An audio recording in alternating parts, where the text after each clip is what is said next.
स्थानीय बासिन्दाको प्रतिकारपछि भारतीय सुरक्षा बल एसएसबीको टोली पछि हट्यो। नेपालका जङ्गी पिल्लरले दिन दहाडे खन्न थालेपछि स्थानीय बासिन्दाहरू उत्रिए एक्सनमा। स्थानीय बासिन्दा र सशस्त्र प्रहरी बलको सहयोगमा स्थानीय बासिन्दाले पाए यस्तो न्याय। दर्शकबिन नमस्कार, तपाईँ मेरो पोखरा टिभी युट्युब च्यानल हेर्दै हुनुहुन्छ। समाजमा र विश्वमा घटेका सत्य तथ्य खबरलाई तपाईसँग पुर्याउने हाम्रो अभियान जारी छ। तपाईँले अहिलेसम्म पनि मेरो पोखरा टिभी युट्युब च्यानललाई सब्स्क्राइब गर्नुभएको छैन भने अहिले नै सब्स्क्राइब गरी नजिकैको बेल आइकन दबाई हामीसँग जोडिनुहोला।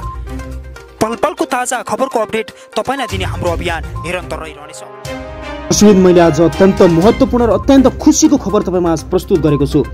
भारतीय एसएसबीको टोलीलाई स्थानीय बासिन्दाद्वारा र सुरक्षाकर्मीद्वारा यसरी पछि धकेलिएको छ। नेपालको भूभाग मिच्न आएका दिन प्रतिदिन दिन दहाडे नेपालमाथि दमन गरिरहेका भारतीय एसएसबीको टोलीलाई नेपालका सुरक्षाकर्मी र नेपाली जनताले यसरी धकेलेका छन्, यसरी लखेटेका छन्। सुरु गरौँ आजको मुख्य विषयवस्तु। यो ठिक गर्यो भन्नेहरूले यस लेख्नुहोला, ठिक गरेनन् भन्नेहरूले नो लेखेर कमेन्ट गर्नुहोला र तपाईँ हाम्रो च्यानलमा नयाँ हुनुहुन्छ भने सब्स्क्राइब गरी जोडिनुहोला। सुरु गरौँ मुख्य विषयवस्तु। भारतीयले नेपालतर्फको भूभाग मिच्न खोज्नु नौलो विषय भने होइन। पटक पटक भारतीय सीमा सुरक्षा बलले नेपालतर्फको भूभागमा पसेर सीमा मिच्ने गरेको छ। कहिले सीमावारी भौतिक संरचना बनाउँछ त कहिले जङ्गी पिल्लर नै कब्जा गर्ने प्रयास गर्छ। कहिले सशस्त्र प्रहरी बल बस्ने पोस्ट नै भत्काएर फालिदिन्छ। तर नेपाल सरकार मौन नै देखिन्थ्यो। पूर्व मेचीदेखि पश्चिम महाकालीसम्म नै यो समस्या रहने गरेको छ। तराईमा भन्दा पहाडी क्षेत्रमा सीमा सुरक्षामा चुनौती रहेको त्यस क्षेत्रका बासिन्दाको भनाइ छ। भर्खरै पनि भारतसँग सीमा जोडिएको जिल्लाको सूर्योदय नगरपालिका 2 हिलेमा भारतीय सीमा सुरक्षा बलले नेपालतर्फको भूभाग कब्जा गर्न खोजेपछि यसै झमेला भएको थियो। स्थानीय बासिन्दाहरूको प्रतिकारपछि भारतीय सुरक्षा फौज पछि हटेको हो।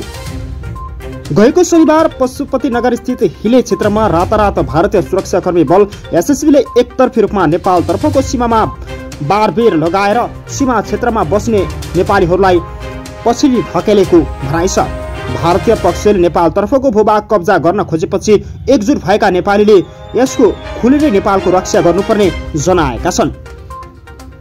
स्थानीय बासिन्दाको तीव्र विरोधपछि एसएसबीले आइन्दा सीमा क्षेत्रमा यस्ता क्रियाकलाप नगर्ने भन्दै पछाडि हटेको बताएका छन्। वैधानिक सीमाङ्कन नहुँदा पूर्वी सीमाको इलाम खण्ड अन्तर्गत 52 किलोमिटर क्षेत्रमा वर्षेनी यस्तो समस्या बल्झिरहने गरेको छ। यो समयमा यस्ता समस्या वर्षमा 1-2 पटक जस्तै दोहोरिने गरेका स्थानीय बासिन्दाहरू बताउने गरेका छन्। देशकै पर्यटकीय गन्तव्य मानिएको सुन्दकपुर डाँडामा सुन्दकपुर गाउँपालिकाले निर्माण गर्न थालेको दृश्यावलोकन स्तम्भ निर्माणमा पनि एसएसबीले रोक लगाएको हो। त्यो स्तम्भ बन्दै गरेको जग्गा नेपालकै भए पनि एसएसबीले आफ्नो भन्दै रोक लगाउने गरेको छ।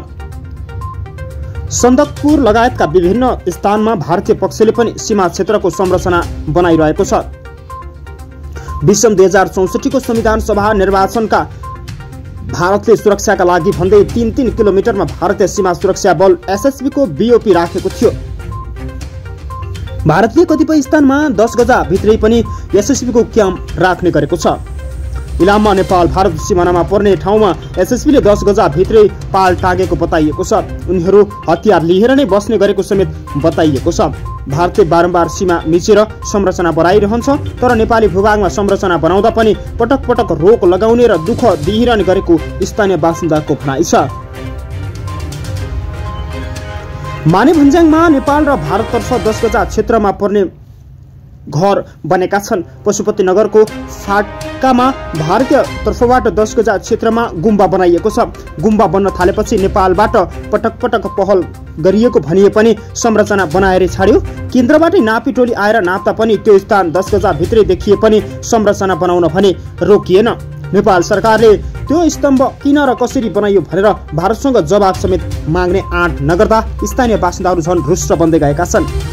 इलामसँगै पूर्वको झापा गौरीगञ्जदेखि इलामको रोङ सीमावर्ती पाटापुरसम्मको 144 किलोमिटर र इलामको सन्दकपुरदेखि 5 स्तर हुँदै तापेजुङको कञ्चनजङ्घा हिमालसम्मको सीमा क्षेत्रमा कहिले समस्या आउने गरेको छ। जहिले समस्या आउने कारणले त्यहाँका स्थानीय बासिन्दाहरू हैरान परेको बताउँछन्। सीमा गाँसिएकै कारण भारतीय सुरक्षा बल एसएसबी को दबावमा सबैभन्दा धेरै सन्दकपुर गाउँपालिका सहित सूर्योदय नगरपालिका र माइजोगोई गुमाई गाउँपालिका पर्ने गर्छन्। यी स्थानीय तहमा सीमावर्ती क्षेत्रमा नेपाल सरकार मार्फत तोकिएका पूर्वाधार र विकास निर्माणका काम अघि बढ्न सकिरहेका छैनन्। निर्माणाधीन अवस्थामा रहेका कतिपय पूर्वाधार अहिले पनि अधुरै रहेको देखिन्छ। वैशाख 2058 मा पशुपति नगरको हिले क्षेत्रमा नै भारतीय पक्षले रातारात नेपालको 7 घरलाई समेत आफ्नोमा पर्ने गरी पिल्लर सारेको सीमा क्षेत्र स्थानीय बासिन्दाहरू स्मरण गरेका छन्। आफूले भोगेको समस्या खुलेर कुरा गर्न समेत समस्या भएको सीमाका बासिन्दाको भनाइ छ। विषम 2065 मा सूर्योदय नगरपालिका श्री अन्तुको गुफाताल क्षेत्रमा क्याम्पको क्षेत्र एकिन गर्ने भन्दै नेपाली भूमिमा भारतीय पक्षले बारोबार सुरु गरेको थियो।